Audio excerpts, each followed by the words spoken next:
Reprenons l'exemple de l'équation du deuxième degré de la vidéo précédente. Si vous vous rappelez bien, on s'est rendu compte que développer n'est pas la bonne approche afin de trouver la solution. De ce fait, nous recommençons dans cette vidéo à zéro en analysant l'expression donnée dans l'énoncé. Manifestement, il s'agit d'un produit qui est égal à 0, c'est-à-dire d'une expression de la forme A fois B est égal à 0. Il est évident que si un produit est égal à 0, alors l'un des facteurs doit déjà être égal à 0. Toute autre multiplication ne mènera pas à un résultat nul. Ce raisonnement implique que si le produit A fois B est égal à 0, alors soit le facteur A est égal à 0, ou bien le facteur B est égal à 0.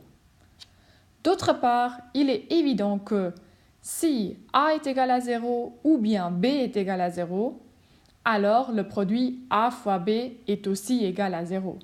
Ceci est dû au fait que A fois 0 est égal à 0 pour tout nombre A. Donc, il y a une équivalence entre ces deux affirmations. On peut retenir qu'un produit est nul si et seulement si un de ses facteurs est nul. Appliquons cette règle élaborée qu'on appelle la règle du produit nul à l'exemple de départ.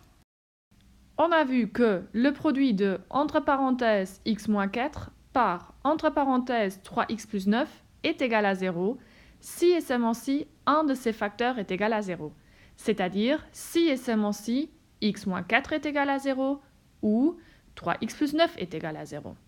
À ce moment-là, vous remarquez qu'il faut résoudre deux équations simples du premier degré. Les solutions correspondantes sont égales à 4 et moins 3. Finalement, on peut conclure que cette équation du deuxième degré admet deux solutions. Pour x est égal à 4 ainsi que pour x est égal à moins 3, le produit donné est égal à 0. On note l'ensemble de solutions qui contient ces deux nombres. Dans l'ensemble, on énumère ces solutions par ordre croissant.